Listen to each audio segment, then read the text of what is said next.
നമസ്കാരം. Learn Malayalam with love എന്ന മലയാളം ക്ലാസ്സിലേക്ക് എല്ലാ പ്രിയ കുട്ടികൾക്കും സ്നേഹത്തോടെ സ്വാഗതം.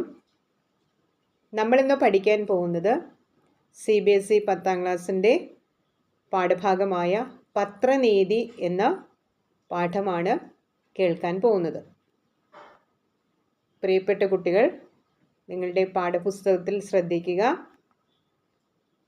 പാഠഭാഗം ശ്രദ്ധിച്ച് കേൾക്കുക. തയ്യാറാണല്ലോ? പത്രങ്ങളെപ്പറ്റി സാധാരണയായി ആളുകൾ നല്ലതേ പറയാറുള്ളൂ. വലിയ പ്രതിദിന വാർത്താ മാധ്യമങ്ങളെക്കുറിച്ചാണ് ഞാനിവിടെ എഴുതുന്നത്.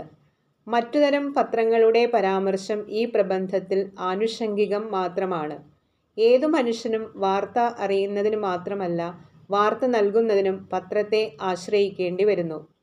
ഒരിക്കലല്ലെങ്കിൽ മറ്റൊരിക്കൽ അത് ലോകത്തെ നമ്മുടെ മടിയിലെത്തിക്കുമ്പോൾ നമ്മുടെ അഗായിലെ സംഭവത്തെ ലോകത്തിൻ്റെ മുൻപിലും എത്തിക്കുന്നു.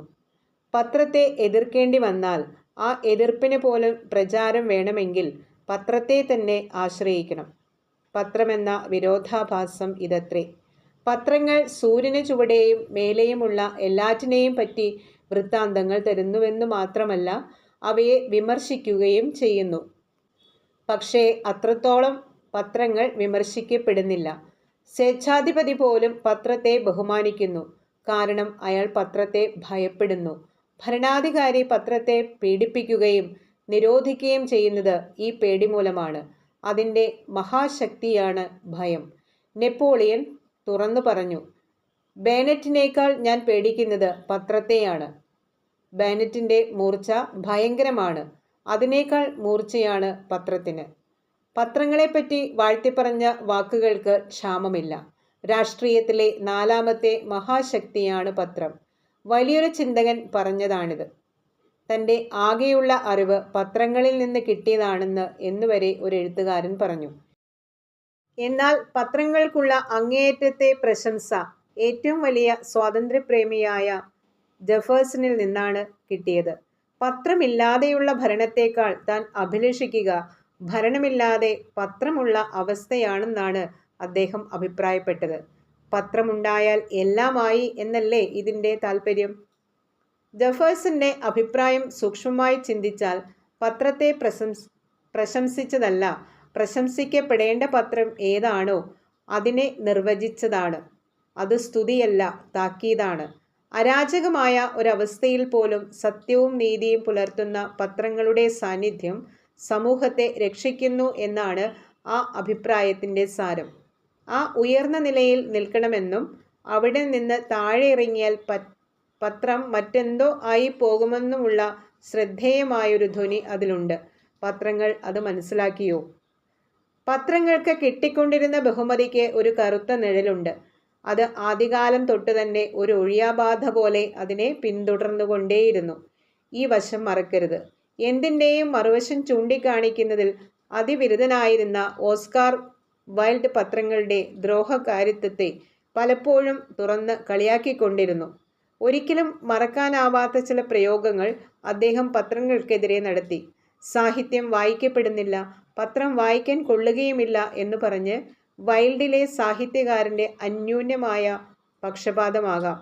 പക്ഷേ പത്രങ്ങൾ ഏറ്റവും കൂടുതൽ അതിജീവിക്കുന്നത് അവയുടെ വഷളത്തരം ഏറ്റവും കൂടുമ്പോഴാണെന്ന പ്രസ്താവനയെപ്പറ്റി ഇന്ന് വായനക്കാർ തെറ്റുപറയുമോ? ഓസ്കാർ വൈൽഡിന് വില കൽപ്പിക്കാത്തവരെ കണ്ടേക്കാം. ഇബ്സനെ അങ്ങനെ തള്ളാൻ ഒക്കുമോ? അങ്ങോർ പറഞ്ഞത് അതിലും കഠിനമാണ്. മൃഗങ്ങളുടെ മേൽ പരീക്ഷണം നടത്തുന്ന ശാസ്ത്രജ്ഞർ പത്രപ്രവർത്തകരുടെയും രാഷ്ട്രീയ പ്രവർത്തകരുടെയും മേലെ ശസ്ത്രക്രിയ നടത്തി പരീക്ഷിക്കട്ടെ എന്നാണ് ആ വിശ്വവിശ്രുതനായ നാടകകർത്താവ് പ്രസ്താവിച്ചത്. ഇബ്സൻ അല്ലേ? 2-3 വ്യംഗ്യാർത്ഥങ്ങൾ ഈ പരിഹാസത്തിൽ അടങ്ങിയിട്ടുണ്ട്. മറ്റൊരെഴുത്തുകാരൻ മറ്റൊരു സത്യം വിളിച്ചു പറഞ്ഞു. പത്രം അസത്യമാണെന്നറിഞ്ഞുകൊണ്ട് ഒരു കാര്യം പറയുകയും അത് സത്യമായി തീരുമെന്ന വിചാരത്തിൽ അക്കാര്യം ആവർത്തിച്ചു കൊണ്ടിരിക്കുകയും ചെയ്യുന്നു. പരിഹാസചതുരനായ സാമുവൽ ബട്ട്ലറാണ് ഇക്കൂട്ടരിൽ ഏറ്റവും വലിയ സത്യം പറഞ്ഞത്. പത്രങ്ങൾ ചെയ്യുന്ന ഏറ്റവും വലിയ സേവനം അച്ചടിച്ചത് കണ്ടാൽ അവിശ്വസിക്കാൻ ജനങ്ങളെ പഠിപ്പിക്കുന്നു എന്നതാണ്. വിസ്മയം തോന്നുന്നു. എൻ്റെ വിസ്മയം 19-ാം നൂറ്റാണ്ടുകാരനായ ബട്ട്ലർ 20-ാം നൂറ്റാണ്ടിൻ്റെ ഈ വൈകിയ ഘട്ടത്തിൽ നമ്മുടെ പത്രങ്ങൾ എത്തിച്ചേർന്ന അസൂയാവഹമല്ലാത്ത അവസ്ഥാവിശേഷം അപ്പോഴേ കണ്ടറിഞ്ഞ് വിളിച്ചു പറഞ്ഞത് എങ്ങനെയെന്ന് ചിന്തിച്ചാണ്. പത്രങ്ങൾ നാം വായിക്കുന്നത് ധൂമപാനം പോലെ അത് ഒരു ദുശ്ശീലമായി തീർന്നതുകൊണ്ടാണ്. ഞാൻ വളരെ ചെറുപ്പം മുതൽക്കേ വായിക്കാൻ തുടങ്ങിയ പത്രങ്ങൾ ഇന്നും വിടാതെ വായിച്ചുകൊണ്ടിരിക്കുന്നു. അങ്ങനെയാണ് ഞാൻ വളർന്നത്. കാലം കുറെ കഴിഞ്ഞപ്പോൾ ആദ്യകാല സ്വഭാവത്തിൽ നിന്ന് ആ പത്രങ്ങൾ എത്രയോ അകലത്തെത്തി എന്ന് എനിക്ക് മനസ്സിലായി. പക്ഷേ ഞാൻ ഇന്നും ആ പത്രങ്ങൾ തന്നെ വായിച്ചു വരുന്നു. ശീലം മാറ്റാൻ പ്രയാസം, മാറ്റിയിട്ടും ഫലമില്ലെന്നതും ഓർക്കേണ്ടതുണ്ട്. നല്ല പത്രം വായിക്കാമെന്ന് വെച്ച് ചീത്തപത്രം നിർത്തുന്നവർ വിഡ്ഢിയാക്കപ്പെടുന്നു. പല പത്രങ്ങൾ വായിക്കുന്നത് അവയിൽ വരുന്ന പല തോതിലുള്ള കള്ളങ്ങൾ താരതമ്യം ചെയ്ത് അവയെപ്പറ്റി ആലോചിച്ച് ഒടുവിൽ എങ്ങനെയെങ്കിലും സത്യത്തിൻ്റെ സമീപത്ത് എത്തിച്ചേരാൻ കഴിയുമോ എന്ന് നോക്കാൻ വേണ്ടിയാണ്. സത്യം കണ്ടുപിടിക്കാൻ പല അടവുകളും നോക്കേണ്ടി വരും. ഗുണിക്കൽ, ഹരിക്കൽ, അഭ്യൂഹം, ഭാവന തുടങ്ങി പലതും. ഇതെഴുതിയിരിക്കുന്നത് സുകുമാർ അഴീക്കോട്.